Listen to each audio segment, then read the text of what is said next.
अ, नमस्कार, नमस्कार सर. नमस्कार. सर्व जे लाईव्ह पाहायला आले आहेत, अ, पाहतात त्यांना सर्व रसिकांना सर्व जे खरोखरच आपल्या मुलाखती वगैरे म्हणजे घरातल्या पैसे संलग्न आहेत सर्वांना प्रेमपूर्वक नमस्कार. मनःपूर्वक नमस्कार. आणि श्री सोमेश्वर कलावंत सामाजिक संस्था आयोजित "गरजलो रे गरजलो" या नाटकाद्वारे जनजागृती करता करता प्रत्यक्षात 15 मुद्दे घेऊन अगदी निस्वार्थीपणे "गरजलो रे गरजलो" ही चळवळ सुरू केलेली आहे. आणि या चळवळी अंतर्गत वेगवेगळे उपक्रम राबविण्यात येत आहेत.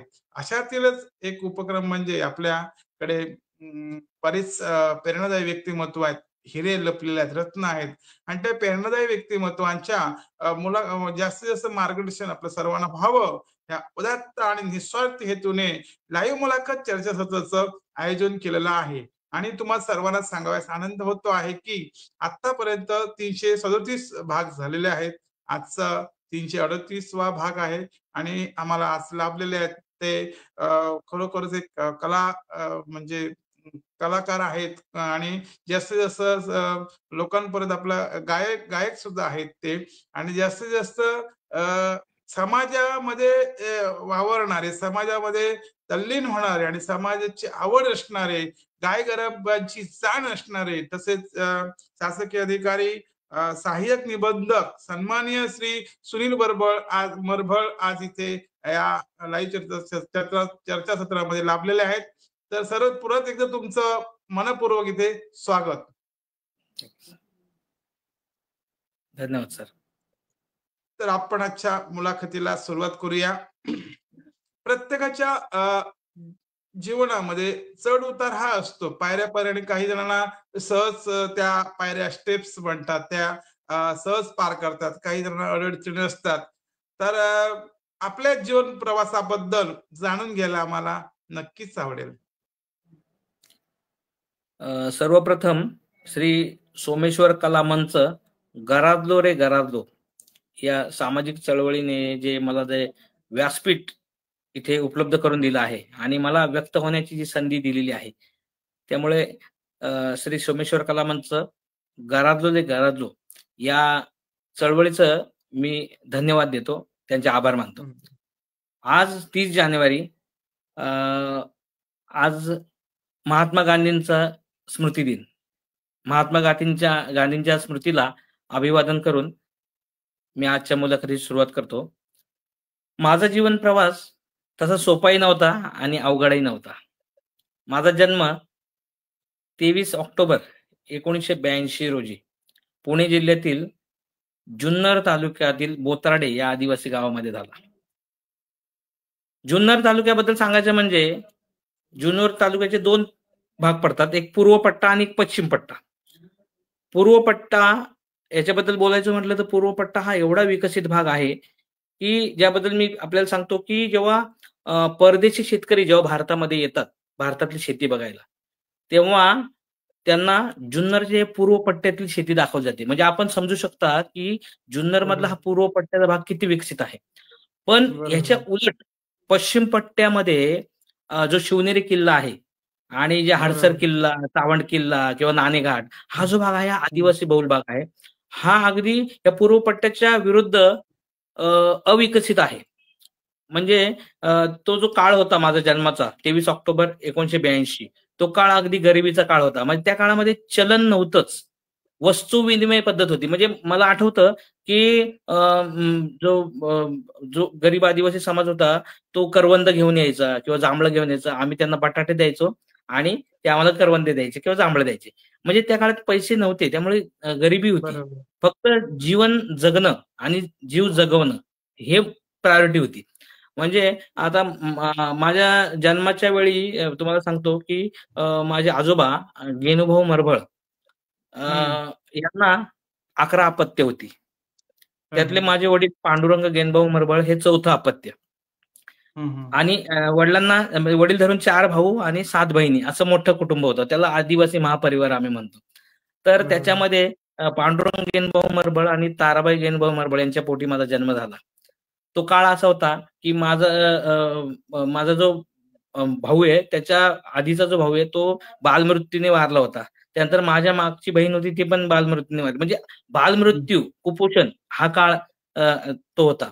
बरोबर. तर माझ्या माझे पहिले मित्र जन्मानंतर. कारण एवढा मोठा परिवार होता, तर तो जो काळ होता त्याच्यामध्ये घराची लहान मुलं, त्याच्यामध्ये मी सगळ्यात लहान होतो. त्यामुळे माझे लाड आणि माझं कोड कौतुक जास्त होत गेलं. त्यामुळे मी आजोबांबरोबर असायचो. त्यामुळे आजोबांना जे गावातली लोक भेटायला यायचे किंवा आजोबा जिथे जिथे जायचे तिथं मला घेऊन जायचे. त्यामुळे तो संस्कार माझ्यावर होत होता. आणि आजोबा मला त्यांच्या आयुष्यात 70 वर्षाचा जो काळ आहे, जे त्यांनी अनुभव घेतले ते मला सांगत होते. म्हणजे ते मला घडवत होते. त्या व्यतिरिक्त माझे जे मोठे बाबा, माझे चुलते, माझे मोठे बाबा, माझी आई, माझे वडील, माझे चुलते, माझ्या आत्या यांनी पण माझ्यावर जे संस्कार केले, जे एकत्र कुटुंब आहे, आमच्याकडे खटलं म्हणतात. खटल्याच्या घरामध्ये माझा जन्म झाला. त्यामुळे जे सामाजिक संस्कार असतील, जे महापरिवाराचे संस्कार असतील, ते तेव्हापासून माझ्यावर होत गेले आणि त्याच्यामुळे मी सोशल झालो. तर जेव्हा मी 5-6 वर्ष झालो, तेव्हा वडील माझे मुंबईला क्लास 4 मध्ये नोकरीला होते. माझे मोठे बाबा पण मुंबईला नोकरीनिमित्त आले. तर तेव्हा आम्ही घाटकोपरला मुंबईला एक गौरीशंकर वाडी म्हणून आहे, त्या एरियामध्ये आम्ही 10 बाय 10च्या खोलीमध्ये आमचं वास्तव्य होतं. साधारण घरामध्ये 8 ते 10 लोकं राहत होते 10 बाय 10च्या खोलीमध्ये. त्या झोपडपट्टीमध्ये राहत असताना संघर्षच होता जगण्याचा. आणि असं करता तिथे आम्हाला म्हणजे जेवण बनवायला कधी-कधी काय होतं, 1 वर्ष माझी आई किंवा माझी मोठी आई यांची ड्युटी लागलेली असायची. 1 वर्ष माझी मोठी आई, 1 वर्ष माझी आई. आणि जी मुंबईला असेल तिने 1 वर्ष मुंबईला राहायचं आणि जी गावी असेल तिने 1 वर्ष गावी राहायचं. म्हणजे 1-1 वर्ष आम्हाला एकमेकांचे चेहरे पण बघायला मिळत नव्हते. कारण त्या काळी साधनच नव्हती. इकडून तिकडे जायचं, तिकडून इकडे जायचं, पैसे पण नव्हते. त्यामुळे वर्षातून एकदाच गावी जायचं किंवा गावावरून इकडे यायचं. तर असं करता आमचं शिक्षण झालं घाटकोपरला. त्यानंतर मी उच्च शिक्षणासाठी पुण्याला गेलो. पुण्याच्या कृषी महाविद्यालयामध्ये मी बी-एससी हॉर्टिकल्चरचं शिक्षण घेतलं. त्यानंतर मी तिथेच एम-एससी ॲग्रीकल्चरचं शिक्षण घेतलं. त्यानंतर मी स्टेट बँक ऑफ इंडियामध्ये माझं सिलेक्शन झालं. बुलढाण्याला माझी पोस्टिंग होती. तर बँकेमध्ये काही मन रमलं नाही. मी बँकेतली नोकरी सोडून परत मुंबईला आलो. मुंबईला आल्यानंतर भारतीय कृषी अनुसंधान यांची एक संस्था आहे, central institute for research on cotton technology. तिथे माझं रिसर्च असोसिएट म्हणून सिलेक्शन झालं. तिथे मी रिसर्चमध्ये नोकरी करत असताना स्पर्धा परीक्षांचा अभ्यास करत राहिलो आणि मग 2010ला माझं सहकार खात्यामध्ये सिलेक्शन झालं आणि मग मी 12 ते 13 वर्ष सहकार खात्याची नोकरी करत असताना माझं गायन असेल किंवा माझी सोशल वर्क असेल ते करत सहकार चळवळ वाढवण्यासाठी, ती समृद्ध करण्यासाठी पण प्रयत्न केले आणि जुलै 2023लाच पदोन्नतीने सहाय्यक निबंधक या पदावर माझी नियुक्ती झाली आणि मला ही नियुक्ती सिंधुदुर्ग जो निसर्ग समृद्ध जिल्हा आहे, जी कलाकारांची खाण आहे आणि जिथं खरंच सेवा देताना मला आनंद होतोय, त्या सिंधुदुर्ग जिल्ह्यामधल्या कुडाळ, वेंगुर्ला या तालुक्यांमध्ये गेल्या 1.5 ते पावणे 2 वर्षापासून मी इथे काम करतोय. हे सांगायला मला आपल्याला अत्यानंद होतोय. धन्यवाद सर. खरोखरच म्हणजे तुम्हाला जे बाळकडू पाजलं गेलं ते खरोखरच आज त्या बाळकडूचा आज तुम्हाला उपयोग होतो प्रत्येक क्षेत्रात. म्हणजे असं नाही की आजची ज्या परिस्थिती पाहिली तर आपण घर, आपण कुटुंब एवढंच आपण पाहिलं जातं म्हणजे बहुतांशी प्रमाणात. तर समाजाची एक जाण असणं या तळागाळातून आपण जेव्हा पुढच्या ज्या पायऱ्या चढतो त्यावेळी समाजाची जाण असणं, त्याला तुमच्या ज्या मातीत तुम्ही जन्मता की जी कर्मभूमी आहे जाण असणे खूप महत्वाचं आणि ते आपल्याला आहे. खरोखरच आपलं खूप समाधान वाटतंय. तर याच विषयावर येतो की समाजामध्ये म्हणजे बघा असं प्रत्येक जण पैसा भरपूर कमवतात. भरपूर म्हणजे भरपूर पैसा कमवतात. पण समाजात त्यांचं काही देणं-घेणं नसतं. याला काही अर्थ नाही. पण ते प्रत्येकाचा तो विषय असतो. पण आपण आदिवासी भागात जन्म आपला झाला आणि त्याचं भान ठेवून आपण आदिवासी पाड्यामध्ये जाऊन किंवा आदिवासी भागामध्ये जाऊन तुम्ही एक समाजकार्य करतात. या समाजकार्याबद्दल आपल्याला जाणून घ्यायला आवडेल. कारण समाजकार्य हे सहसा म्हणजे आता हे बाजारीकरण सुद्धा झालेलं आहे समाजकारणाचं. पण खरोखरच जे काम करतात ते खूप म्हणून आपली मुलाखत इथे आज आयोजित केली आहे. तर आपल्या समाजकार्याबद्दल आम्हाला जाणून घ्यायला नक्कीच आवडेल. या प्रश्नाचं उत्तर फार विस्तृत आहे, पण मी तुम्हाला सोपं आणि थोडक्यात सांगतो.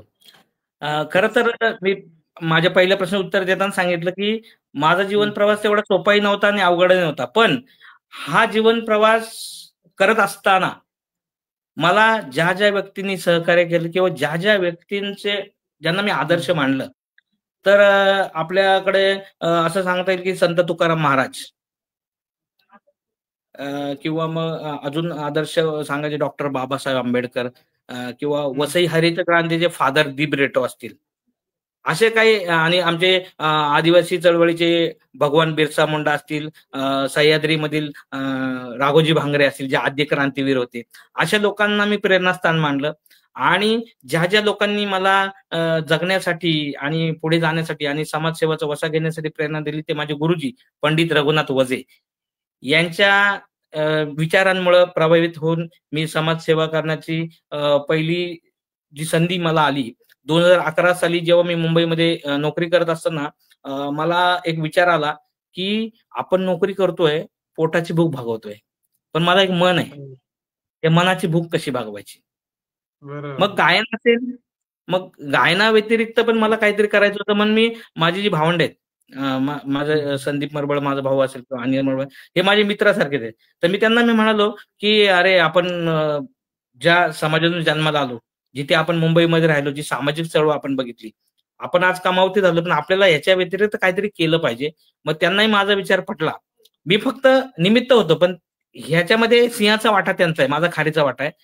तर त्याच्यामध्ये आम्ही 2011 मध्ये ठरवलं की आपण दुर्गम आणि डोंगरी भाग असेल, जिथे खरं गरज आहे, नीडी नॉट ग्रीडी, म्हणजे ज्यांना खरं गरज आहे अशा लोकांसाठी आपण काम करायचं. मग आम्ही गावं आयडेंटिफाय केली. मग ती पुणे जिल्ह्यातली असेल, रायगड जिल्ह्यातली असेल किंवा अहमदनगर मधली असेल, जिथे रिमोट एरिया आहे, जिथे लोकांपर्यंत वस्तू पोहोचत नाही, साधनं पोहोचत नाही, अशा ठिकाणी आपण जायचं. मग आम्ही अशी 21 गावं, 3 जिल्हे असे आयडेंटिफाय केले आणि त्या गावांमध्ये आम्ही यादी बनवायला सुरुवात केली. कार्यकर्त्यांच्या माध्यमातून तिथे पोहोचणं असेल, त्या लोकांमध्ये मिसळणं असेल. आणि मग आम्ही दिवस निवडला 15 ऑगस्ट, भारताचं स्वातंत्र्य दिन. याच्यापेक्षा अजून चांगला मुहूर्त काय असू शकतो. मग आम्ही ठरवलं दरवर्षी 15 ऑगस्टला आपण शालेय साहित्य असेल, कोणत्या शाळेला कम्प्युटर पाहिजे असेल, कोणत्या शाळेला प्रिंटर पाहिजे असेल, कोणत्या शाळेला सांस्कृतिक साहित्य पाहिजे, तबला असेल, हार्मोनियम असेल, असे साहित्य आम्ही देण्याचा एन प्रकारे आम्ही प्रयत्न केले. आणि मी माझं भाग्य समजतो की या सगळ्यांच्या माध्यमातून आज आपण ह्या लोकांची सेवा करतोय. आणि मी आपल्याला सांगू इच्छितो, जोपर्यंत आयुष्याचा शेवटचा क्षण आहे तोपर्यंत हे कार्य करत राहणार. तीच आपले जे महापुरुष आहेत, शाहू फुले आंबेडकर, ही जी महाराष्ट्र चळवळ आहे, यांना श्रद्धांजली ठरेल. नक्कीच, छान. आपले उच्च विचार आहेत आणि त्याप्रमाणे आपण काम करत आहात. हे खूप कौतुकास्पद आहे. सलाम तुमच्या कार्याला. हर्षद पिळणकर म्हणतात, we are proud of Sunil Marbal. Sanjay Beldar आलेले आहेत. खूप छान सुनील डा. एकनाथ सावंत म्हणतात, छान साहेब. ही आपली पाठीवर आपली शाबासकीची थाप असते जेव्हा आपण कार्य सामाजिक किंवा बघा, म्हणजे प्रत्येक ठिकाणी असं की सामाजिक कामाला पटकन सहसा तशी दाद मिळत नाही का, तर म्हणजे काही गोष्टी असतात, पण जी खरोखर आपल्या पाठीशी जी उभी असतात खंबीरपणे, ती खरोखर आपल्याला पुढे आपला उत्साह वाढवण्याचं काम करत असतात. मला सांगा, आता आपण आपल्या जीवन प्रवासामध्ये आपण सांगितलं कुठल्या कुठल्या परीक्षा, आपण कोणकोणत्या परीक्षा दिल्या, परीक्षेतून यश मिळवून तुम्ही सहाय्यक निबंधक सहकारी संस्था कुडाळ इथे कार्यरत आहात. मग नक्की तुमचं कामकाज कसं असतं, या कामकाजाबद्दल आणि त्यातील या कोकणी जनतेला की सिंधुदुर्ग जिल्ह्यातील कुडाळ आणि वेंगुर्ला तालुक्यात आपण कार्यरत आहात, तर यातील इथल्या स्थानिक लोकांना त्याचा कशा प्रकारे फायदा होऊ शकतो, काय सांगाल? सहकार खात्याच्या माध्यमातून या भारतामध्ये आणि विशेषतः महाराष्ट्रामध्ये, पश्चिम महाराष्ट्रामध्ये ही सहकार चळवळ रुजली आणि समृद्ध झाली. त्याच्यामध्ये अहमदनगर असेल, पुणे असेल, सातारा, कोल्हापूर असेल, हे जे जिल्हे आहेत नाही समृद्ध झाले. आणि तिथे ग्रामीण भागातील लोकांना पण सहकार कायदे पाठ आहेत. पण आपण बघितलं तर कोकणामध्ये सिंधुदुर्ग जिल्हा असेल किंवा रत्नागिरी जिल्हा असेल, पालघर असेल, तिथे सहकार चळवळ तेवढी रुजली नाही. त्यामुळं ही सहकार चळवळ इथे रुजवण्यास आणि समृद्ध करण्यास भरपूर वाव आहे. आता माझ्या जे पद आहे सहाय्यक निबंधक सहकारी संस्था या पदाच्या माध्यमातून मी नाविन्यपूर्ण संस्था नोंदणीची काही कामं केली. इतर ज्या हाऊसिंग सोसायटी असतात किंवा पतसंस्था असतात किंवा मजूर संस्था असतात हे तर रेग्युलर काम आहे. पण जे समाजातील महिला आहेत, तरुण आहेत, बेरोजगार आहेत यांच्यासाठी आपण काही विशेष कामं केली. त्याच्यामध्ये बांबू उत्पादक संस्था उदाहरणार्थ सांगतो. बांबू उत्पादक संस्थांच्या लोकांना चांगलं आर्थिक चलन मिळण्यासाठी त्यांची एक संस्था केली. त्याच्या माध्यमातून त्यांना मार्केटिंग करता येईल आणि त्यांचं राहणीमान जीवनमान आपल्याला उंचवण्यास मदत होईल. त्याशिवाय वालवल येथे आपण काही पर्यटन संस्था एक त्याचं पुनर्जीवन केलं. त्या पर्यटन संस्थेच्या मार्फत आपण वालवल मधून तारकर्ली परत 22 किलोमीटर परत त्यांना बोटिंगची त्यांनी एक योजना आखली. त्या संस्थेला आपण ते पाठबळ दिलं. त्यानंतर ही जी सहकार चळवळ आहे त्याचं एक उदाहरण सांगतो. आपण माणगाव खोर आपल्याला माहिती आहे. माणगाव खोऱ्यामध्ये सिंधुदुर्ग जिल्हा औद्योगिक उत्पादक संस्था अशी संस्था आहे. त्या संस्थेने डॉक्टर हेडगेवार यांच्या जे इंटिग्रेटेड प्रोजेक्ट आहे याच्या मार्फत 10,000 तरुणांना प्रशिक्षण दिलंय, ज्याच्यामध्ये काजू प्रक्रिया, फळ प्रक्रिया उद्योग असेल. याच्यामध्ये 10,000 तरुणांना जो प्रशिक्षण दिलं त्यातून 750 उद्योग उभे राहिलेत. काजू प्रक्रिया असेल किंवा फळ प्रक्रिया असेल आणि अनेक लोकांना रोजगार तर मिळालेत, अनेक लोकांना जीवनमान उंचावण्यास मदत झाली. त्यामध्ये त्यांनी काजू प्रक्रिया, फळ प्रक्रिया असेल, शेतीचे वेगवेगळे प्रयोग असतील याचं प्रशिक्षण त्यांच्याकडून घेतलं जातं. त्याच्यामध्ये त्यांनी अजून दूध संकलन केंद्र, दूध प्रक्रिया, दूध साठवण केंद्र असे प्रकारचे त्यांनी केंद्र केलं आहे. मुरघास असेल किंवा वेगवेगळे जे शेतीचे प्रयोग आहेत ते तिथे होतं. म्हणजे मला तुम्हाला एवढं सांगायचं की ही जी सहकार चळवळ आहे ही कोकणामध्ये येणं, जी समृद्ध होणं हे फार गरजेचे आहे. आणि अशा या ज्या संस्था आहेत हे रोल मॉडेल जर आपल्या समोर आले जिल्ह्यामध्ये तर आपल्याला ही सहकार चळवळ अजून वाढवता येईल आणि अजून ह्या जिल्ह्यामध्ये जी जी गावं आहेत त्या गावामध्ये आपल्याला पोहोचता येईल. आणि प्रत्येक माणसाला इथेच जर रोजगार मिळाला तर त्याला पुणे, मुंबई असं महानगराकडे जाऊन स्वतःचं गाव सोडायची वेळ येणार नाही. नक्कीच सर. खरंच आपण जे बोलला ते सत्य आहे. कारण कोल्हापूर, सांगली त्या जिल्ह्यांमध्ये सहकार चळवळ मोठ्या प्रमाणात दिसून येते. आपला तेवढा एवढा अभ्यास नाही, पण जाणून म्हणजे अभ्यासानुसार ते समजतं. पण रत्नागिरी, सिंधुदुर्ग जिल्ह्यामध्ये तेवढी सहकार चळवळ आणि हा खरोखरच उपक्रम आपला किंवा आपण ह्या क्षेत्रात कार्यरत आहात ते खरोखरच आज या कोकणासाठी खूप महत्वाचं आहे. आणि आमचं भाग्य आहे की सिंधुदुर्ग जिल्ह्यामध्ये कुडाळ, वेंगुर्ल्याला आपण काम करत आहात. तर आम्हाला असं तेच म्हणायचं आहे की काय कोकणात, आपल्या सिंधुदुर्ग जिल्ह्यात काही नाहीये की कोकणात काही नाही, खूप काही करण्यासारखं आहे. पण एकत्र येऊन सहकार पद्धतीने जर काम केलं तर खूप आपण करू शकतो. म्हणजे आमच्या कोकणामध्ये एक म्हण आहे की लाथ मारली पाणी काढेल. ही शक्य आहे. कारण कसं आहे, फक्त एकत्र म्हणजे जे काही गोष्टी जे कच्चे दुवे आहेत, म्हणजे समस्या ज्या आहेत की कुठेतरी भावाभावामध्ये भांडणं, गलिच्छ राजकारण किंवा इतर ठिकाणी वाहत जाण्यापेक्षा सहकार, आम्ही तेच सांगतो, टीम एकत्र येऊन जर जास्तीत जास्त आपण सहकारचा म्हणजे खूप आहे. आता मला हे माहित नव्हतं माणगाव खोऱ्यामध्ये एवढे 10,000 लोकांना प्रशिक्षण दिलं आणि 750 लोकांनी उद्योग व्यवसाय सुरू केला. हे आहे. मग आपण कोकणामध्ये उद्योग नाही, नोकरी नाही, पैसा नाही हे म्हणतात. आम्ही ते ओरडून सांगतो. कसं आहे, प्रत्येक गोष्टी आम्हाला, सगळ्या गोष्टी जनजागृती करता करता प्रत्येक गोष्टीचा जमत नाही. आज आपली ओळख झाली, आपली मुलाखत त्यासाठी आणि जास्तीत जास्त आपल्या इथल्या स्थानिक रोजगार मिळावा हे आपले पुढे प्रश्न आहेत, त्या प्रश्नावर येणारच आहे. पण आपल्याला सलाम आहे सर, कारण हे गोष्टी आज गरजेचं आहे. म्हणजे कसं वरवर सगळं केलं जातं. जे काही ठिकाणी आम्हाला असं निदर्शनच की आम्ही हे करतो, ते करतो, भरपूर लोकांकडून पैसे उकळले जातात. पण आपण आता जे मार्गदर्शन करत खूप आज गरज आहे इथल्या तरुणांना. तर विठ्ठल उंडे सर बोलतायत की या पदापर्यंत पोहोचण्यासाठी केलेला साहेबांचा संघर्ष मी सुद्धा खूप जवळून पाहिलेला. अशा अनेक आपल्या चांगल्या प्रतिक्रिया येत आहेत, आपल्या सदिच्छा देत आहेत, पुढील वाटचाली खूप खूप शुभेच्छा अशा येतात.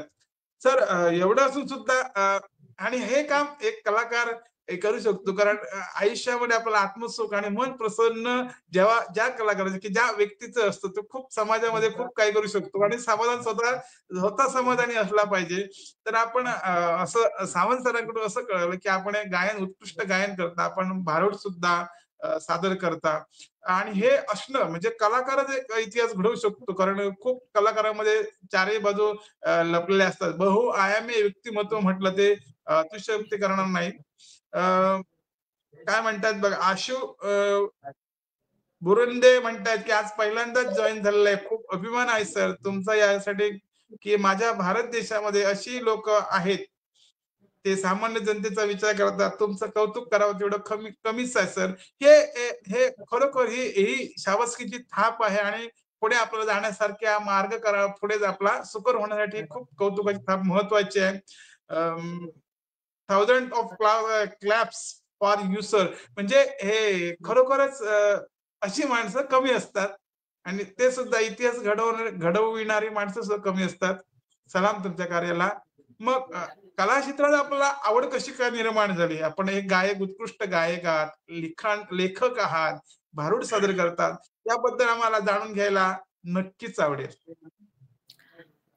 आपल्या पहिल्या प्रश्नाला मी जेव्हा उत्तर दिलं त्याच्यामध्ये मी म्हणालो होतो की मी शाळा म्हणजे गरिबी आणि त्यावेळेस जो संघर्ष होता जगण्याचा, तेव्हा गायनाची आवड होतीच, पण ती वेळ नव्हती की मी त्यामध्ये काहीतरी करावं. तेव्हा लहान होतो आणि आर्थिकदृष्ट्या सक्षम पण नव्हतो, पण कुठेतरी मनामध्ये होतं की काहीतरी करायचंय.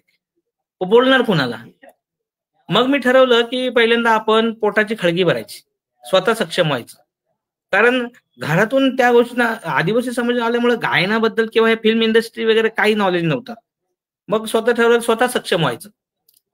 मग मी शिक्षण घेतल्यानंतर जेव्हा मला कळलं की आता आपली प्रायोरिटी जरी नोकरी असली तरी गाणं आपल्याला विकसित करायचंय, डेव्हलप करायचंय, त्यासाठी काहीतरी करायचंय.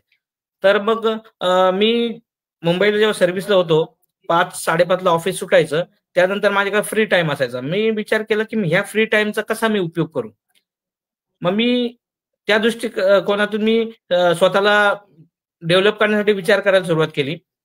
मग असंच मी दादर एरियामध्ये मुंबईच्या फिरत असताना हिंदू कॉलनीमध्ये मी चालतो, स्टेशनला पायी चालत जायचो. तर तिथे मी एक पाटी वाचली की गायन क्लासेस. तर गायन क्लासेस मी तिथे उभा झालो. मला म्हणजे मी हेजिटेट झालो की कोणाला कसं विचारू मी इथे. तर मी तिथे उभा असताना एक माणूस माझ्याकडे बघत होता आणि तो मला विचारलं काय पाहिजे. मग मी त्याला बेधरक सांगितलं की हा जो गायन क्लासेस आहेत ना याची मला चौकशी करायची. मग त्या माणसाने मला जवळ घेतलं आणि मला विचारलं की तुम्हाला नक्की काय करायचं ते मला सांगा. मी त्यांना म्हणालो की मला गायनाची आवड आहे आणि मला गायन क्लास जर शिकलो तर मला पुढे स्वतःच्या गायन शैली सुधारण्याबाबत काहीतरी प्रयत्न करता येतील. मग त्यांनी मला दादर सांस्कृतिक केंद्र, दादर माटुंगा सांस्कृतिक केंद्र माटुंग्याला मला स्वतःच्या गाडीवर बसून तिथं नेलं. तिथं माझी विचारपूस केली, तुम्ही काय करता, कुठे जॉब करता, किती वाजता सुटता. तर त्यांनी मला सांगितलं, बघा तुमचा जे ऑफिस आहे ते 5:30 पर्यंत आहे. माझा क्लास असतो 7 वाजता. तुम्ही काही दिवस कराल आणि नंतर सोडून द्याल. मग त्यापेक्षा तुम्ही एक काम करा, तुम्ही कुठे राहता? त्यावेळेस मी कल्याणमध्ये राहत होतो. मग म्हणाले की कल्याणमध्ये पंडित चंद्रशेखर वझे ते शिकवतात, त्यांचे वडीलही शिकवतात. तर त्यांना तुम्ही भेटा आणि कल्याणमध्ये तुम्ही शिकू शकता. आता माझ्यासाठी हे सगळं अननोन होतं. मग मी कल्याणमध्ये रेकी करायला सुरुवात केली. ऑफिस सुटलं की कल्याणमध्ये फिरायचं. का? तर ते वेड होतं, ते करायचंय. रोग होता, ते करायचं. मग मी जुनं कल्याण, नवीन कल्याण असा डिफरन्स. मी पण कल्याणमध्ये नवीन होतो. मग काय करूया म्हटलं, मी फिरत राहिलो. असं फिरता फिरता मला बाजारामध्ये एक डॉक्टर दिसला. डॉक्टरची पाठी, डॉक्टर दीपक वझे. मी म्हटलं वझे काहीतरी संबंध असतात.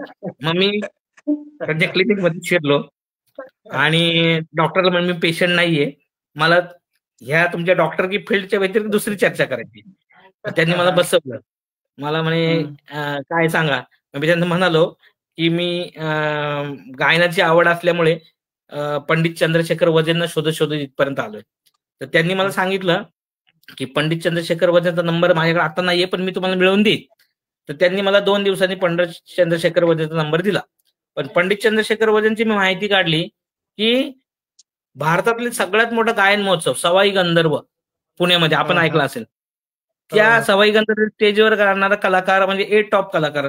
मी म्हणलं यांना फोन तरी कसं करायचं, आपण तर बिगिनर आहोत, आपल्याला या गायनातलं अ की ब माहित नाही. पण तरी पण मी फोन केला म्हटलं मी असं असं बोलतोय, मला डॉक्टर दीपक वझेने नंबर दिलाय, मला आपल्याकडे शिकायचंय. मग त्यांनी पण कुतूहलाने विचारलं, तुम्ही काय करता, कुठे असता?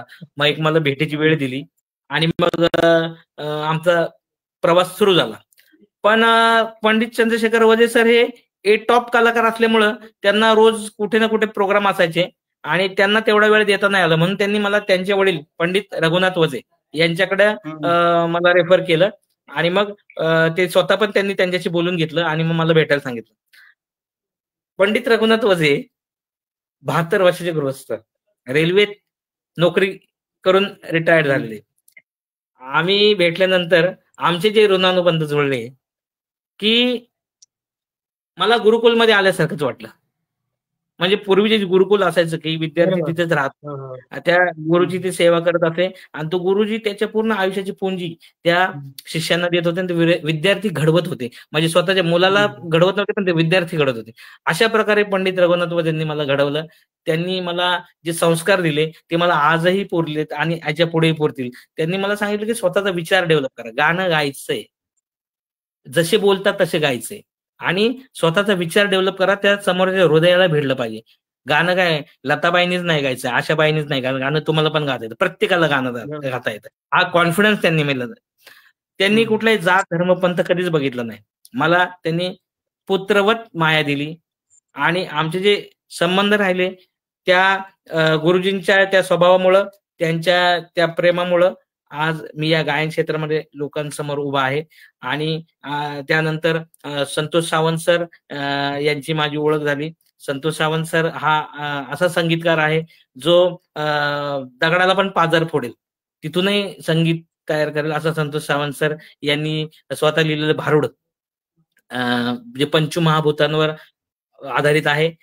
म्हणजे पृथ्वी, आग, तेज, वायू, आकाश हे आज जपण्याची का गरज आहे, त्याचे संवर्धन करण्याची का गरज आहे, असे विनोदी भारुड आम्ही निर्माण केलं आणि जे प्रसिद्ध झालं. त्यानंतर आम्ही आदिवासी गीताची निर्मिती केली, जे आपण ऐकलं नसेल तर जरूर ऐका. आदिवासी संस्कृती आणि आदिवासी जी जीवनशैली आहे ती आज जगाला पाहिजे, जगाने अंगीकारली तर जग वाचवता येईल. असं तुम्ही आदिवासी संस्कृती सबसे महान हे जे आदिवासी गीत आहे ते गाणं. त्यानंतर हे सगळं स्वयंनिर्मित आहे, स्वलिखित आहे. त्यानंतर भारतरत्न डॉक्टर बाबासाहेब आंबेडकर यांच्या जीवन प्रवासावर आम्ही जी बाबासाहेबांवर जी कव्वाली केली ती कव्वाली एकदम प्रसिद्ध झाली. त्यानंतर प्रेमगीत असेल, त्यानंतर बरीच गाणी आम्ही आईवर आम्ही गाणं केलं. जे गाणं आपण बघितलं तर लोकांच्या डोळ्यातून ते गाणं ऐकताना पाणी येत होतं. कारण ग्रामीण भागामध्ये राहणारी आई जी पोटाची खळगी भरताना पण मुलाचाच विचार करते, जी पहाटे जाते संध्याकाळी येते, पण ती मुलांसाठी जी जगते आणि त्या मुलाला समृद्ध करते, अशा आईवर आम्ही जे गाणं केलं. त्यामुळे हे सगळं संतोष सरांच्या शाहीर ढवळा ढेंगळे, पुन्हा आमचे कॅमेरामॅन असतील उदय पाटील सर, धनंजय ब्रीज सर, आणि जे ज्ञात अज्ञात शक्ती आहे त्यांच्या मेहनतीमुळे, त्यांच्या सपोर्टमुळे हे सगळं करू शकलो, याचा आनंद आहे. नक्कीच सर. खरोखरच म्हणजे आज मी मंत्रमुग्ध झालो, कारण तुमचं मार्गदर्शन आज मला भारावून गेलो. यावर प्रसाद जोशी काय म्हणतात, आपले खरोखरच नेहमी सहकार्य करणारे, घरातल्या चळवळीशी पाठीशी उभे राहणारे प्रसाद जोशी म्हणतात, समान व्यसनी शिव सख्य असं म्हणतात. धरणे सरांची नाटक आणि समाजसेवेची आवड एक प्रकारचंच व्यसन आहे, तसंच तुमची गाण्याची आवड आणि समाजसेवेची आवड हा एक छान संगम आज बघायला मिळाला. छान, धन्यवाद प्रसाद सर. खरंच आपलं जे गाणं आहे ते आपण नक्कीच जाता जाता ऐकणार आहोत आणि आईबद्दल आम्हाला ऐकायचंच आहे गाणं. तर अशा प्रकारे आपण आता कोकणात आपण बघितलेलं आहे की आजची सर आपणास माहितीच आहे की आजची परिस्थिती पाहिली आणि भविष्याचा जर आपण विचार केला तर उद्या रोजगार हा किंवा नोकऱ्या ह्या नाहीच आहेत. बरोबर. आज नोकऱ्या नाही आणि व्यवसाय करताना एवढी स्पर्धा आहे आणि त्याशिवाय बाहेर म्हणजे आपण म्हणू की परकीय परप्रांतीयांनी तर आक्रमणच केलेलं आहे. महाराष्ट्र, पूर्ण महाराष्ट्रभर, पुणे म्हणा किंवा सगळीकडे. म्हणजे आपल्या कोकणात जास्त प्रमाण दिसतंय आता. पुण्यात तर जास्त झालंय. मग आपले उद्या स्थानिक मुलं, जे भावी पिढी आहे, ते भावी पिढीला रोजगार मिळण्यासाठी आणि जो म्हणजे आज कसे व्यवसाय किंवा एकत्र येऊन काम करण्यासाठी आज गरजेचं आहे. तर तुम्ही म्हणजे कोकण किंवा पूर्ण महाराष्ट्रभर आज तरुणांनी एकत्र येऊन काम करणं किंवा रोजगार यांना पुढे कसा मिळू शकतो? काय करावं या भावी पिढीने? कारण आज बेरोजगारी मोठ्या प्रमाणात वाढलेली आहे. तर अशी काही गोष्ट सुवर्णमध्ये आपल्याला साधता येईल का? तुम्ही काय सांगाल यावर? सर तुम्ही खूप महत्त्वाचा प्रश्न विचारला, ज्यावर मी म्हणजे बोलायला खूप मला आनंद वाटेल. खरं तर सिंधुदुर्ग जिल्हा हा 100% पर्यटन जिल्हा बरोबर. आणि आज गोव्याच्या बाजूला आहे. म्हणजे केरळ, गोवा, सिंधुदुर्ग बाजूला आहे. बरोबर. मी या जिल्ह्यामध्ये गेले 2.5 वर्ष राहतोय. तर गोव्याची कॅपॅसिटी संपत चाललेली आहे. हो, हो. गोव्याचे पर्यटक आज वेंगुर्ला, शिरोडा, तुमचं मालवण मालवण. याच्यामध्ये येतात हं. आणि तिथेच राहणं बरोबर. पसंत करतात. आणि गोव्यामध्ये हो. जी महागाई आहे, त्याच्या निम्म्या किमतीमध्ये तुम्ही आज सिंधुदुर्गमध्ये राहू शकता. हो. पर्यटन जिल्हा असल्यामुळे तुम्हाला ऐन-केन प्रकारे पूर्ण वाव आहे. म्हणजे तुम्ही जर बरोबर. खानावळ जरी चालू केली ना, तरी मी आता इथे जेवतो खानावळीमध्ये किंवा बाहेर जेवतो, बरोबर. तर मला माहिती की महाराष्ट्रात सगळ्यात स्वस्त जेवण इथे मिळतं आणि क्वालिटी फूड हो. मिळतं. त्यामुळे हो. इथे तुम्ही जर म्हणजे मी ऐकलं मालवणमध्ये एक कपल होतं, ते आयटीमध्ये हं. मुंबईमध्ये काम करत होतं, पण त्यांनी नोकरी सोडून मालवणमध्ये खानावळ चालू केली आणि महिन्याचे 1 ते दीड लाख रुपये ते लोकं कमवतात. त्यांना शोधत बापरे! येतात लोकं. हां, हां. त्यानंतर मुंबईमध्ये एक व्यक्ती चांगला जॉब करत होता. त्या व्यक्तीने जिल्ह्यामध्ये येऊन सिंधुदुर्ग जिल्हा बँकेचं प्रकरण करून म्हशी घेतल्या 20 म्हशी हां. घेतल्या, हरियाणावरून आणल्या आणि त्या म्हशींमधून तो आज चांगलं उत्पन्न कमवतोय. कोकणामध्ये बापरे! आपल्याला काम करताना अनेक संधी आहेत. म्हणजे आता सहकारी हां, हां. शेती आपल्याला करता आजच माझ्याकडे एक व्यक्ती आली होती. मंगलोर मंगल ऑर्गॅनिक्स म्हणून ती फर्म आहे हं, सोलापूरची.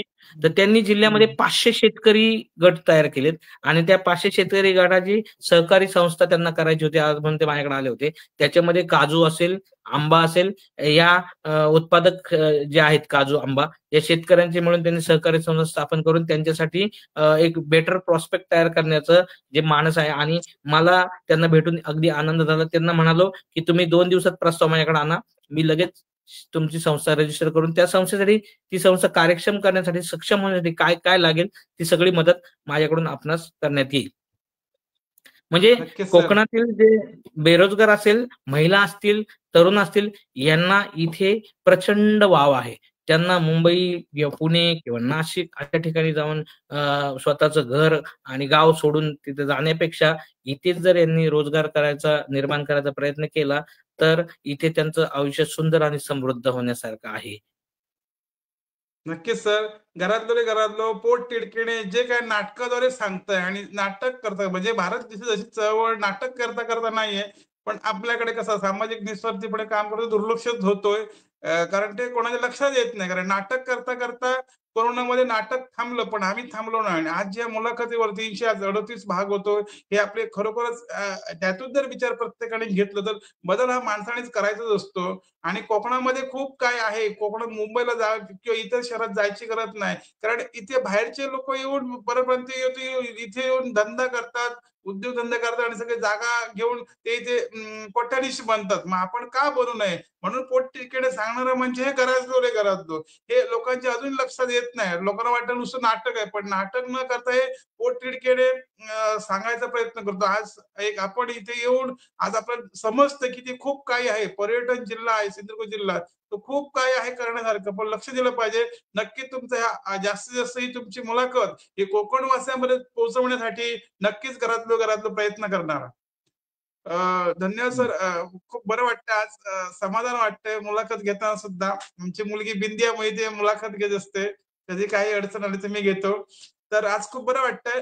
तर सर आज जगाला हा म्हणजे जगात हा खूप महत्वाचा प्रश्न आहे, की आपल्या जमिनी, भूभाग आणि आर्थिक नाडी हे आपल्या हातात असणं गरजेचं आहे. म्हणजे यासाठी या जमीन भूभागासाठी आतापर्यंत आपण सर्व रामायण, महाभारत किंवा इतर गोष्टी बघतो युद्ध झालं आहे भूभागासाठी. बरोबर? आणि आज आपल्याकडे असं चाललंय, की महाराष्ट्रभर, की सगळं परप्रांतीय येऊन जमीन घेतायत. आर्थिक नाडी त्यांच्या हातात गेली. मग उद्या आपली मुलं करणार काय? हा कोकणात ज्वलंत प्रश्न आहे, मोठा भेडसावणारा. कारण त्यांना दोष देण्यात हरकत नाही, ते अर्थ नाही त्यांना, त्यांनी अभ्यास करून ते पैसा कसा कमवायचा ते त्याला माहिती आहे. पण आपण कुठेतरी त्याचा आपल्याला कळत नाही. म्हणजे आपण आज कालच एक गोष्ट ऐकली की आज आपण 3 गोष्टीमध्ये अडकलेलो आहोत. एक तर म्हणजे आपला नको तिथे चित्रपट मध्ये किंवा क्रिकेट किंवा राजकारणामध्ये जास्त जास्त आपण व्यस्त असल्या कारणाने आपला दुर्लक्ष आपल्या स्वतःकडे स्वतःचं अस्तित्व निर्माण करायला आपण कुठेतरी कमकुवत पडतोय, कमी पडतो असं जाणवतंय. तर आज आपली शेती जी वाडवडिलांनी हाल अपेष्टा सहन करून म्हणजे रक्ताचं पाणी करून सांभाळून ठेवली कशासाठी, तर कसून खाण्यासाठी पुढच्या पिढीसाठी. कारण आज जर जमीन गेली तर तुमच्याकडे काही राहणार नाही आणि आर्थिक नाडी तुमचा आर्थिक व्यवहार जर तुमच्या हातातून गेला तर तुम्ही काहीच करू शकत नाही. म्हणजे जगाच्या पाठीवर कुठे गेलो तर काही होणार नाही. यावर तुम्ही काय सांगाल? काय मत आहे तुमचं? सर, ह्याच्यामध्ये मला असं सांगता येईल की आज आपला जो प्रश्न आहे की शेती स्वतःची असताना पण विस्थापित होतोय तरुण. म्हणजे अशी बरोबर. उदाहरणं आहेत की इथला तरुण इथला गावातली जी मालमत्ता आहे, म्हणजे तर गावाचं घर असेल किंवा शेती असेल, ते हं. सोडून मुंबईला जातो आणि मुंबईमध्ये तो कर्ज करून ठेवतो आणि मग इथली शेती आणि इथलं जो घर आहे ते विकून तिथे देतो. तिथे पण त्याला लॉस होतो आणि परत हो. ते पण विकावं लागतं. मग तो घरकान घाटका राहतो. हो. आजच्या तारखेला माझं स्पष्ट मत आहे, की तरुणांनी आपलं जो गाव आहे, त्या गावामध्येच रोजगार निर्माण करणं आणि इथेच राहणं आवश्यक आहे. आसाममध्ये आमच्या आदिवासी चळवळीचं एक गाणं आहे, "गाव छोडना नहीं, गाव हं. छोडना नहीं." गांधीजींनीच सांगितलं होतं, "खेड्याकडे चला." हो. यातून आपण शिकलं पाहिजे, की गावामध्येच हो. तुमचं जीवन आहे. गावामध्येच तुम्ही करिअर केलं तर तुम्हाला मुंबई, पुणे यासारख्या मेट्रो शहरामध्ये जाऊन तिथे संघर्ष करायची गरज नाही. कारण तिथे बदलापूरपासून सीएसटी पर्यंत जायला तुम्हाला 2-2 तास लागतात. मग जायचे 2 तास, यायचे 2 तास. 4 तास हो. जीवनातले रोजचे 4 तास तुम्ही घालवताय, वाया घालवताय. तर तुम्हाला जर इथे जर तुमची शेती असेल, क्षेत्र लहान असेल, तुकडीकरण झालेलं असेल, तर कॉन्ट्रॅक्ट फार्मिंगचा मार्ग तुम्हाला उपलब्ध आहे. तुम्हाला आज वन विभागाकडून अनेक योजना आहेत. माझ्या माहितीप्रमाणे वन विभागाकडून तुम्हाला चिंच, बांबू, साग ही जी लागवडीसाठी अत्यल्प दरामध्ये झाडं तुम्हाला मिळतात. ती लावता येईल. त्यातून चांगलं बरोबर. उत्पन्न मिळतं. सामूहिक बरोबर. शेतीमधून तुम्हाला बरंच उत्पन्न आताच मी थोड्या वेळापासून सांगतो शेतकरी गटाच्या माध्यमातून यांत्रिकीकरण कसं इथे राबवायचं ह्या शेतीमध्ये. त्यानंतर बचत गटाच्या ह्या शेतकरी गटाच्या माध्यमातून तुम्हाला कशी शेती करायची, पॉली हाऊस कसं निर्माण, जिल्हा बँकेचे काही योजना तुम्हाला त्याच्यात मदत होतात. कृषी खात्याच्या काही योजना आहेत ज्याच्यामध्ये हे करता येईल. तर शासन आपल्या दारी आता हल्लीच शासनाने 100 दिवसाचा कृती आराखडा सर्वसामान्यांच्या सेवेसाठी आणलेला आहे. त्या 100 दिवसाच्या कृती आराखड्यामध्ये शासनाने प्रशासनाला टार्गेट दिलेलं आहे. 100 दिवसामध्ये हे प्रोजेक्ट राबवायचे. तर सर्वसामान्यांनी शासकीय कार्यालयामध्ये जाऊन त्या अधिकाऱ्यांना किंवा संबंधितांना भेटून ह्या योजना कशा पदरात पाडून घेता येतील याचा विचार करून ही जी जमीन आहे, ही जमीन कसण्यासाठी किंवा ती डेव्हलप करण्यासाठी याचे प्रयत्न केले पाहिजेत. त्याच्यामध्ये अनेक उद्योग आहेत. म्हणजे मी कॉन्ट्रॅक्ट फार्मिंग सांगतोय म्हणून कॉन्ट्रॅक्ट फार्मिंगच केलं पाहिजे असं नाही. अनेक तरुण आज इथे माझ्या ओळखीचे आहेत, की जे काजू प्रक्रिया असतील किंवा मँगो पल्प असेल, हे मँगो पल्प आणि काजू प्रक्रिया तसेच फणसाचं जे बीची जी भाजी असते, ती फणसाची भाजी थ्रू आउट इयर टिकेल अशी बनवायचे पण उद्योग इथे चालू झालेले आहेत. तर यांचा आदर्श हं. डोळ्यासमोर ठेवून लोकांनी इथल्या इथेच आपला रोजगार निर्माण करून स्वतः व्यवसाय करून अनेकांना रोजगार दिले, तर आपल्याबरोबर इतरांचंही हित साध्य होईल. याचा विचार आजच्या तरुण पिढीने नव्हे, तर पूर्ण समाजानेच केला पाहिजे. तर हा जो विचार आहे, हा लोकांपर्यंत पोहोचेल आणि पुढच्या पिढ्या याच्यामध्ये सफर होणार नाहीत आणि त्या पिढ्या आपल्याला आपण चूक जर झाली, तर त्या पिढ्या आपल्या शिव्या घातल्याशिवाय थांबणार नाहीत. नक्कीच. मग खरोखरच आहे. आपण जसं आज ही गरज आहे जास्तीत जास्त जागरूक होण्याची, सावध होण्याची, की हीच वेळ आहे. कारण आता आम्ही म्हणायचो, की माझ्या वडिलांना काय ठेवलं असं आपण म्हणजे प्रत्येकजण म्हणतो. पण ते त्यांना दोष देणे आपण आतापासून सुरुवात केलं बदल करायला. म्हणजे आज ज्या गोष्टीची गरज नाहीये, समाजामध्ये ज्या गोष्टींची आवश्यकता आहे, ज्या गोष्टींच्या मागे लागायचं नाही, ते जर मागे ठेवून जे काही गोष्टी ते चुकीच्या आहेत. भावबंदकीचा एक शाप म्हटला जातो किंवा काही गोष्टी कोकणामध्ये खेकडे नृत्य म्हणतात एकमेकांना, त्या सगळ्या झुगारून त्या बाजूला सोडून जास्तीत जास्त आपल्या इथे जो रोजगार आहे खूप काही आहे. म्हणजे तुम्ही जसं म्हणाल खूप काही करण्यासारखं आहे. फक्त लक्ष दिलं पाहिजे, एकत्र आलं पाहिजे आणि जास्त जास्त जेवढे आपण एकत्र येऊ, आता आम्ही जनजागृती करून काही योजना लोकांपर्यंत पोहोचत नाही, काही लोक त्याच्याकडे लक्ष देत नाही. मग ह्यासाठी आपण सर्वांनी मिळून जास्तीत जास्त आमचं घरातल्या घराला जो काम चालू आहे, आपल्यासारखे शासकीय अधिकारी बसलेले आहेत सांगायला आणि सहकार्य करायला, तर त्याचा योग्य फायदा घेऊन जास्तीत जास्त आपल्या इतर कुठे म्हणजे हा एक मोठा एक प्रश्न होतो की शेतकरी मुलांना किंवा मुली आज लग्नाला तयार होत नाही, त्याच्यावर जनजागृती ते करण्याचा विचार आमचा चाललाय. जास्त शॉर्ट फिल्म बनवून, कारण गरजेचं आहे. कारण शेतकरी राजा तो राजा आहे, त्या राजाला मुली द्यायला बघत नाही. मुंबईला गेला की गोव्याला गेला, काय आता एक फॅट झालं की वर्ष जातात, लग्न करतात आणि परत गावी येतात. म्हणजे हे कुठेतरी एक जनजागृती म्हणून प्रत्येक समाजात, म्हणजे आम्ही नेहमी सांगत असतो की प्रत्येक क्षेत्रातील जे जे खरोखरच समाजाचं भान नसणाऱ्या माणसांनी यावर जनजागृती करणं गरजेचं आहे. दुर्दैवाने तेवढे होत नाही. आपल्या तुमच्यासारखे कामं करतायत. खूप खूप बरं वाटतंय सर. तुमची मुलाखत जास्तीत जास्त तरुणांपर्यंत पोहोचवण्यासाठी याचे छोटे छोटे क्लिप या व्हिडिओचे बनवून जास्तीत जास्त लोकांपर्यंत पोहोचवण्यासाठी नक्कीच घरातले प्रयत्न करणार. तर श्री सोमेश्वर कला मंच सामाजिक संस्था आयोजित घरातलो रे घरातलो हे नाटक आहे आणि नाटकाद्वारे जे निस्वार्थीपणे जे जनजागृती करता करता प्रत्यक्षात जी पदराबुद्ध घेऊन काम करतोय. कारण ही चळवळ आज गरजेची आहे, कारण प्रत्येक घराघरात ही चळवळ पोहोचण्याची गरज आहे. कारण चळवळ ही एका सहज धरण्यापुरती मर्यादित नाही, तर प्रत्येक कोकणी माणसासाठी महाराष्ट्र, म्हणजे आम्हाला बरेच जण म्हणतात की तुम्ही कोकणच का घेतलं, महाराष्ट्र का? मी बोललो मी माझा जन्म इथे कोकणात झाला आणि पहिलं कोकण तरी सुधारू दे, नंतर पुढे जाऊ दे. म्हणजे न घर का न दार का ते होण्यापेक्षा जास्तीत जास्त असे मला कमेंट्स वगैरे सुद्धा आलेले आहेत. तर हे वाचणं गरजेचं आहे. आणि घरातलं ही चळवळ तुम्हाला काय वाटतं, महत्वाची आहे का? आणि त्याकडे सर्वांनी लक्ष देणं गरजेचं आहे का? आणि चळवळीत सामील होणं गरजेचं काय? काय सांगा, तुम्हाला याविषयी काय वाटतंय? सर, आपले जे श्री सोमेश्वर कला मंच घरातलो रे घरातलो ही जी सामाजिक चळवळ आहे, ही चळवळ वंचित, गरीब, दुर्बल घटकांसाठी जे काम करते ते खूप स्तुत्य उपक्रम आहे.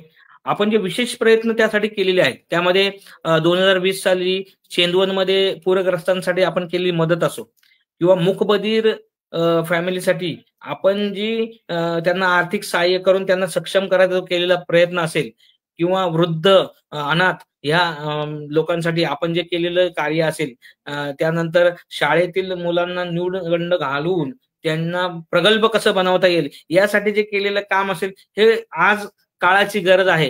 कारण जो जे वांछेल ते लावो, त्याप्रमाणे आपण जर प्रत्येकाला जर आधार द्यायचा प्रयत्न केला तर तो माणूस पुढे स्वतः मी जर सुखी व्हायचं म्हटलं, पण माझ्या बरोबरचा तुझं दुःखी आहे तर माझ्या सुखाला दुःखाचे झालर असते. हा विचार तुम्ही लोकांपर्यंत येत नाही तोपर्यंत समाज पण हे काहीच काम करणार. त्यामुळे आपण प्रत्येकाला सोबत घेऊन गेलं पाहिजे आणि त्याला सोबत घेऊन स्वतःच्या विकासाबरोबर त्याचा विकास केला पाहिजे. तरच ह्या कोकणामध्ये परत बॅरिस्टर नाथ पै जन्माला येतील, तरच ह्या कोकणामध्ये मधु दंडवते जन्माला येतील. आणि या जी कोकण रेल्वे आज आपण निर्माण केलेली आहे ही त्यांच्यामुळे निर्माण झालेली आहे. आज जर बॅरिस्टर नाथ पै असते, आज जर मधु दंडवते असते, तर कोकणाची दुहेरी लाईन पण चालू झाली असती, हे मी तुम्हाला ठामपणे सांगतो. पण इथे बॅरिस्टर नाथ पै आणि मधु दंडवते किंवा शाहू फुले आंबेडकर जर जन्माला यायचे असतील, तर ही जी तुमची जी आपली जी चळवळ आहे घरातलो ते घरातलो, ही चळवळ अजून जोमाने आपण चालवायला पाहिजे. तर आपल्या वारसदार किंवा आपण जे म्हणतो ना, कोण होणार रे, डॉक्टर होणार, इंजिनियर, असे ठिकाणी पडलेले फौज आहे त्यांची. पण आज गरज आहे इथं शाहू महाराज निर्माण होण्याची, बाबासाहेब आंबेडकर निर्माण होण्याची, आगरकर निर्माण होण्याची, टिळक निर्माण होण्याची. ही गरज जर तुम्हाला निर्माण म्हणजे यांचे जे जन्म पाहिजे असेल, तर तुम्हाला आज मुलांना जे संस्कार द्यावे लागतील ते काम कोण करतंय, तर सोमेश्वर कला मंच घरातलो. आणि ह्या चळवळीसाठी माझ्या आपल्याला असंख्य शुभेच्छा. माझी जेव्हा जेव्हा आपल्याला गरज लागेल तेव्हा आपण फक्त एक हाक द्या, मी आपल्या सेवेस हजर असेल. धन्यवाद सर. खरंच म्हणजे घरात सहज म्हणजे मी म्हणालो, की ही चळवळ प्रत्येकाने सुरुवात केली पाहिजे, जागृती केली पाहिजे प्रत्येक क्षेत्रातील. तर ह्या गोष्टी बदल होतील. कारण म्हणलं, की छत्रपती शिवाजी महाराज जन्माले होते दुसऱ्याच्या घरात. माझ्या घरात नाही. का? तर मला सगळ्या संघटना, सगळ्या गोष्टींना सामोरे जावं लागतं.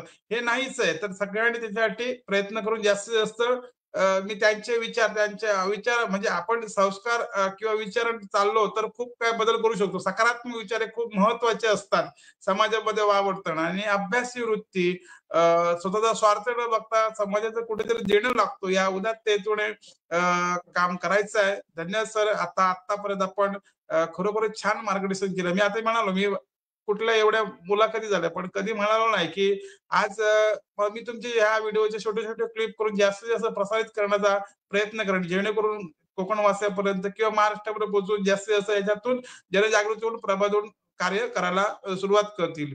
तर जाता-जाता आपण आपली आई हे यावर जे गीत आहे ते ऐकायला नक्कीच आवडेल. शाहीर ढवळा ढेंगळे यांच्या लेखणीतून शब्दबद्ध झालेली आणि संगीतकार संतोष सावंत यांनी याला संगीत दिलं आहे आणि मी गायलेलं आहे. या गाण्याचं थोडक्यात वर्णन असं आहे, की ग्रामीण भागामध्ये राहणारी जी आई आहे, ती पहाटे उठून मुलांसाठी किंवा घरातल्या प्रत्येकासाठी ती झटत असते. अगदी स्वतःच्या आयुष्यामध्ये रक्ताचा शेवटचा थेंब असेपर्यंत ती मुलांसाठी आणि घरच्यांसाठी काम करत असते. तिच्यासाठी हे गाणं अर्पण केलेलं आहे. पहाटेच्या जात्यातून सूर्य प्रसवणारी, डोईवरून अणवाणी जीवन वाहणारी, चुलीच्या धगीशी झुंजत भाकरी थापणारी आई, माझी आई, आई, आई, आई, माझी आई, आई, माझी आई. हे पूर्ण गाणं आपल्याला SM साउंड्स या YouTube चॅनलवर उपलब्ध आहे. तर वेळेअभावी मी फक्त एकच मोकळा घेतला. कृपया सर्वांनी हे गाणं बघण्यासाठी SM साउंड्स या YouTube चॅनलला भेट द्यावी आणि हे गाणं जास्तीत जास्त पर्यंत लोकांना पोहोचवं. त्यामुळेच ह्या स्वामी तिन्ही जगाचा जी आई आहे, ती आई सर्वांपर्यंत पोहोचेल आणि आईप्रती आपला जो आदर आहे म्हणजे तो शब्दात सांगण्यासारखं नाही, पण ते गाणं बघितल्यानंतर आपल्याला आणखीनच कृत्य वाटेल. धन्यवाद. नक्कीच सर. आपण आपला वेळात वेळ काढून अमूल्य वेळ देऊन आज प्रत्येकाला आपला वेळ महत्वाचा असतो. तर वेळात वेळ काढून आपण इथे येऊन मला मार्गदर्शन केलं. कोकणवासियांस किंवा पूर्ण महाराष्ट्रावर मार्गदर्शन केलं. तर आपल्याला खरोखरच मनःपूर्वक आपले आभार आणि तुमच्या पुढील वाटचालीसाठी खूप खूप शुभेच्छा. आपल्याकडून सामाजिक कार्य असंच घडत राहावं आणि या समाजामधून असेच तरुण पुढे येऊन जास्तीत जास्त जसं आपण म्हणत तसं घडत जावं आणि या सामाजिक कार्यात अनेक तरुण तरुणींनी उतरून जास्तीत जास्त समाजकार्य किंवा हे आपला देश किंवा जिल्हा किंवा राज्य वाचवण्यासाठी सकारात्मक विचाराने चालण्यासाठी आपल्याला शुभेच्छा. आपल्याकडून असे समाजसेवक घडू दे अशी विनंती करतो आणि आजची लाईव्ह मुलाखत इथेच थांबवतो. धन्यवाद सर. जय हिंद, जय महाराष्ट्र, जय कोकण. धन्यवाद सर. थँक्यू.